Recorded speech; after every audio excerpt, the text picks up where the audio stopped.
Why were we there? Why is Tinubu there? It's because of democratic setup. He has a beautiful house to live. And I do know that the president is on oath to uphold and protect the Constitution of the Federal Republic of Nigeria. And therefore, Nigerians are watching him. Rivers people are watching him. Whether it's upholding by his pronouncement or he's allowing it fall and break by his pronouncement. I'm not in a position to say that. But I believe that there should be peace in Rivers State. And that's why the governor is saying. But Rivers who knows what is best for them. The moment you allow, I'm taught, a third party to come into your matter, and you are unable to establish the intention and interest of the third party who has come to arbitrate, you are failing. What Tinubu did, and I can say it, was establish his own party interest while arbitrating of peace in Rivers State. And that's exactly what has happened. Okay, that comes to mind of asking this question. What's now the next move of your party, the PDP, which is now minority in Rivers State, is no longer majority?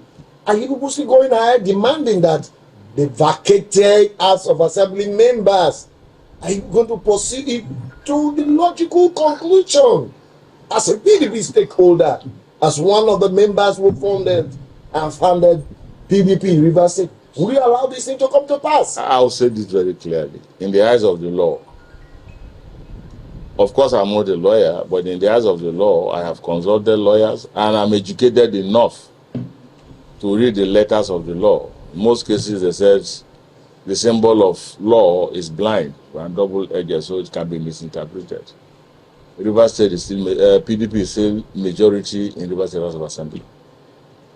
We are not minority. Why do you say so? Because we have only 5 or 4 members, including the speaker, and they are all members of PDP in the eyes of the law.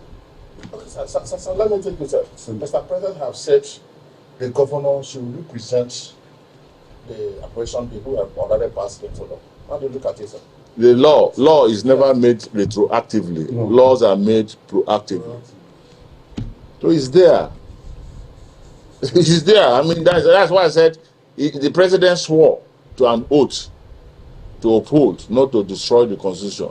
And there are certain things you do that you belittle your personality, and above all, also belittle the office you uphold, and above all, you also belittle the Constitution. When once the president belittle the Constitution of the Federal Republic of Nigeria, then external personalities, persons outside the country, will belittle the Constitution of the Federal Republic of Nigeria. And I know him.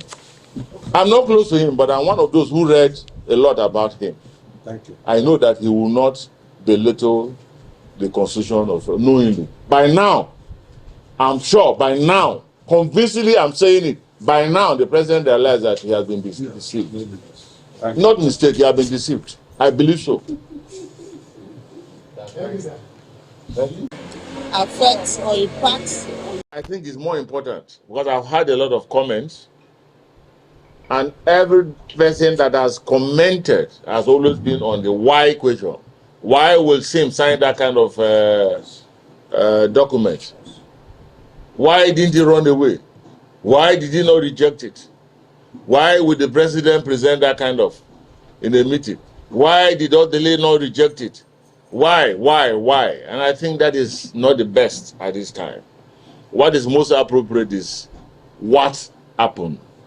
And that's what I want to address. What happened?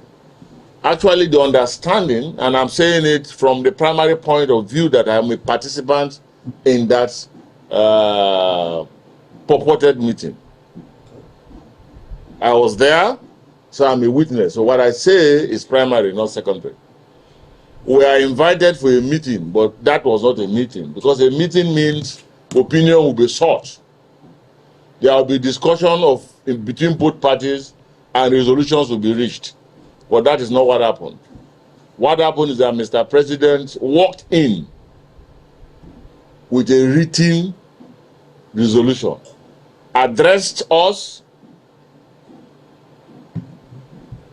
and declared that what he has in his hand is a presidential proclamation, a presidential directive, and at the point withdrew and emphasized the fact that he is the president of the Federal Republic of Nigeria. Therefore, he can whip. And anybody who tends to say no to what he's saying, it has consequence. That is not democratic. That, in a simple layman word, is a threat. He wrote the resolution, but refused to read the resolution. Handed the resolution to Dr. Odeli to read and interject. And each time he interjects, it comes with a subtle, polite, smiling insult. And thereafter, he asked the governor to speak. Now, let's get it very clear. If you are in the position of the governor, what will you do? Get up and go? Say no to Mr. President with that kind of subtle but energetic threat? Realizing that back home you are fighting an internal aggression and division. If you are in this position, will you want to attract another external fight? The answer is no. So you see that our governor is very intelligent. Very humble, but very intelligent. Not just intelligent, but committed to the value of governance. At that point, I do not expect, Mr. President, and I'm not judgmental about it, it's not expected that the president talk about himself, if you think about the people. And that is the operational word of democracy. What does the people want? And these are the first three words in the Constitution of the United States of America, where we have copied our democracy. We the people is more important than I, the president. We the people is more important than I, the governor. And he gave that order and asked them to sign. And the governor simply made his statement. His statement himself is full of wisdom.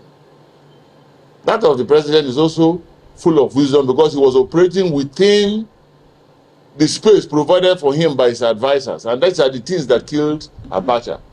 When a leader does not reach out but allow his advisors to detect on what he do and what he doesn't, what he say and what he hasn't said, then you are imprisoned. And that is the worst situation, to allow yourself to be self-imprisoned. So I believe that the president I know, in his own wisest of thought and action, will not come up with that kind of a document. But that being the case, but one of us asked him a simple question. And to be specific, Advocate Amasimeka has said, same should do this, governor should do this, governor should do that. You have not said what those 25 or 27 assembly members that defected from PDP to APC without consulting their constituency and constituent, what they should do. And of course, you can see the situation. The president's reaction was very clear and simple, but very, very dangerous. It was a concrete intimidation to say he's a leader. In fact, he withdrew on his seat and said, I'm the leader of the APC in Nigeria. And you are telling him that when babies are born into my family, I should ask them to go. No, they can't go. We are welcome them. It is like a case of Moses crossing the Red Sea. And you are now asking me to tell Moses to go back to Egypt. No. In fact, I am thinking that the governor should have by now joined APC. Then there will be no impeachment.